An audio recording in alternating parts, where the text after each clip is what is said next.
to Clayton, who's better known as CWK, and you can find his song on YouTube. You can follow him on Facebook, Instagram, Twitter as CWK, and his song is Matatizo. So just go and look at it, and of course give him a shout out.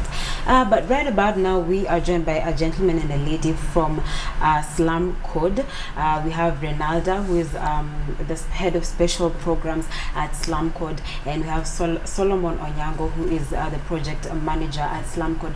And these guys have various activities throughout the year, of which the one that's just about to happen is Blankety Festival, and they're going to be telling us a bit about that. Thank you so much, guys, for coming. Thank you. Yeah, thank you. Yes, we've had CWK's story, but I just want to know from your experience, maybe Solomon, can start with you. Why do kids opt, or people opt to go to the streets whenever they lose their families or whatever happens? Why do you opt for the streets?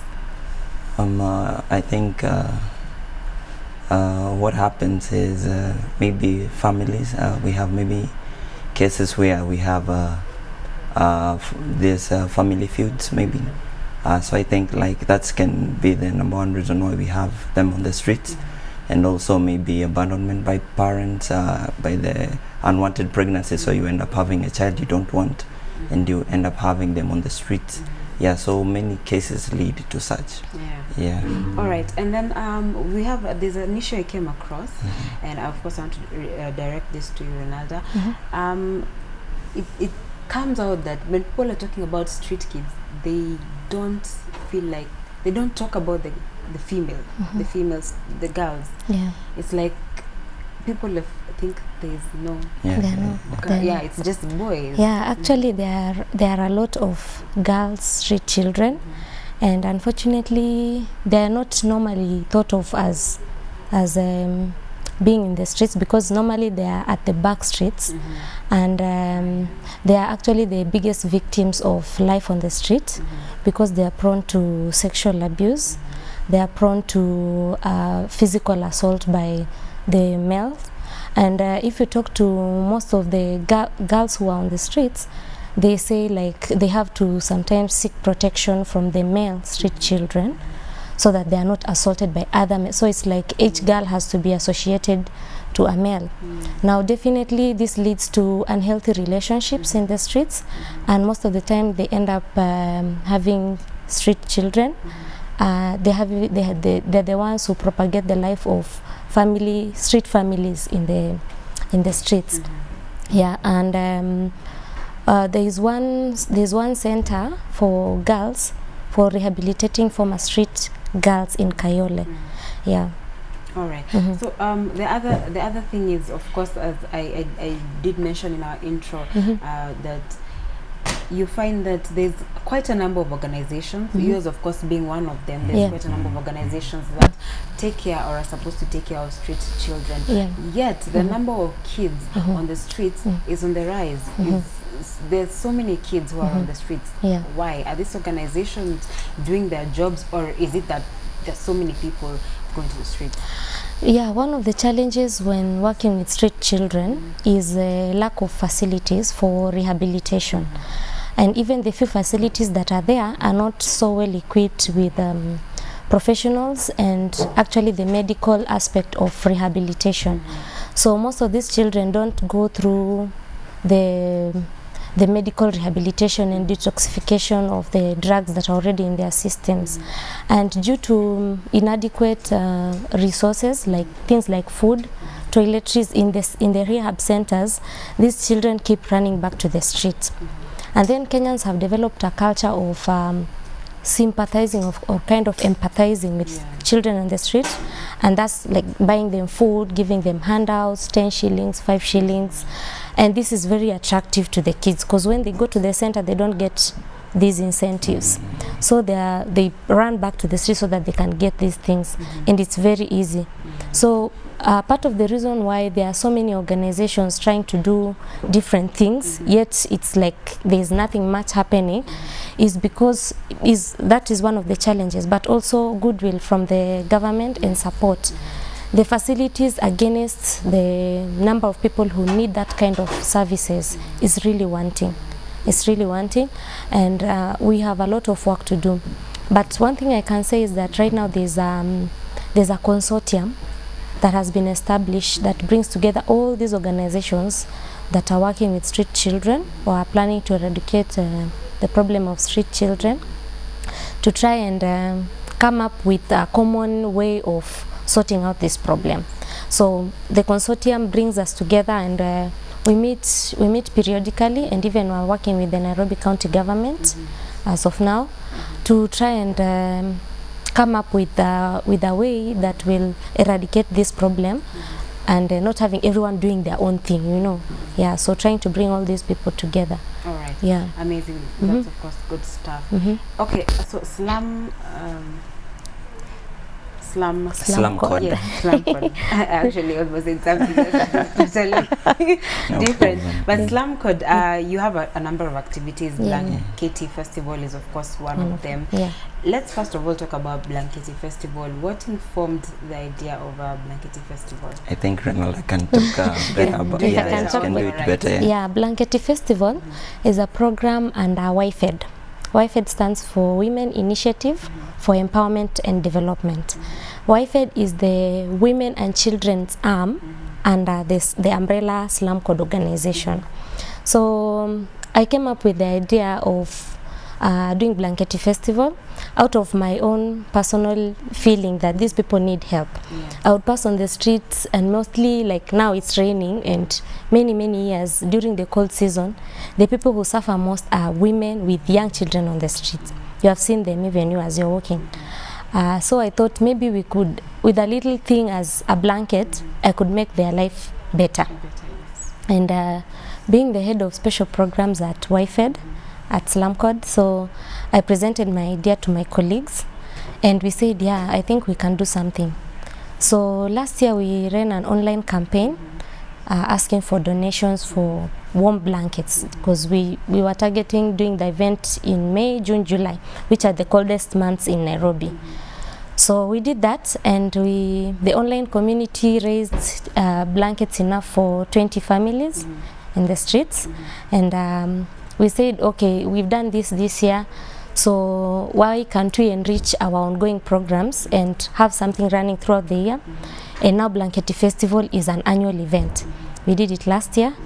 We're also planning to do it this year, because still the problem is huge, and we want to help in a small way. And also it was a way of encouraging other people to be sympathetic to other people's situation and not be oblivious of what others are going through. Is it an experience? Is it something you've experienced directly or indirectly? No. You just... Well, I'm a mother of one child, and I would not wish myself to be in a situation where I'm spending the night in the cold with my son. So that personally drives me to help others to get out of that situation. But then we said this needs to go beyond Blankety Festival. So we have a behavior change program and a mentorship program for street children and former street children. We're trying to maintain them at the centers and to get them at the rehab centers, and to get them to move from the mentality of every time going back to the streets. We've had Cliff talking about the number of times he has run back to the streets, and it's most probably because of lack of enough what can I say? Okay, when they go back to the centers, they are taken back to formal education, but these things like life skills which they have not acquired. If a child has lived in the street from the time they are 5 years and now they're 10 years, there's a culture and there's a mindset and an attitude that they have adopted that is really hard to change by the regular school program. So we are going the extra mile in giving them this life skills training and a behavior change program that is like now making them well-rounded members of this society. As they grow, we want you to leave that mindset of the street and now grow into a responsible young man and a woman. It's amazing because our first guest CWK you know, some of the things you're mentioning, the blankets, Yeah. she was in need of that Yeah. at some point. That idea of, you know, going back to the street every time when, you know, you go to a children's home, then you have to go. So, I mean, that initiative, of course, is, you know, we can relate to it. Yeah. But as we finish up, the government is, of course, trying to do a few things here and there. Our governor is also trying to do a few things in there. But is there more that could be done? What more could be done? Is the government doing enough? And what more can society do to change the situation? Maybe we can have Solomon. Yeah, maybe I can first respond, then he can back me up. The government is trying to do something, and we are happy with the current county government. We are seeing some effort. The previous government had started a construction of a rehabilitation center with a capacity of 3,000 in Ruai, but it has stalled due to some reasons which are not very clear to me. But I'm sure the government has good plans for this, and we are seeing the county government has intensified efforts in trying to make the current center. There are about 6 centers in Nairobi, rehabilitation centers. One of them is Makadara, which we are really working with. And the only thing that we can urge maybe the government to do more is to ensure that the resources are there, especially things like food. You know, they run away because there's no food. They come to get food in the street. So food, clothing, toiletries. Those are just the basic things that need to be in the center throughout full time. And yeah, that can be motivation enough to keep the kids in the centers. Yeah, so probably what, just to add on her, maybe the government also can come up with maybe initiatives to help reduce the number of the street kids, because you find that when you maybe the time that somebody big is coming in Kenya is when we try to hide the street kids, maybe so that they cannot be seen. Yeah, so maybe if they come up with better initiatives that will always incorporate such people, because out there is talent, like him is a musician, you see. So if they can create things for them to be incorporated, and I think it can also reduce the number of that, because we don't want to focus so much on education, because maybe what is being offered in the children's home is is education, and maybe we have Cliff who is talented here in music.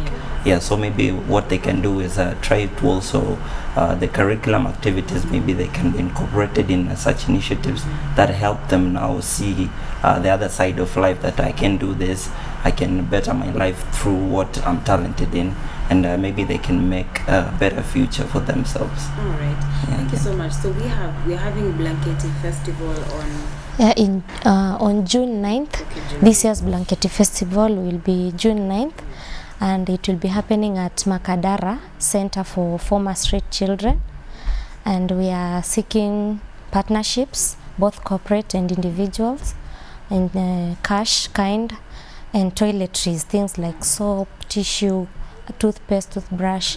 Those are the kind of things that are really needed in those homes.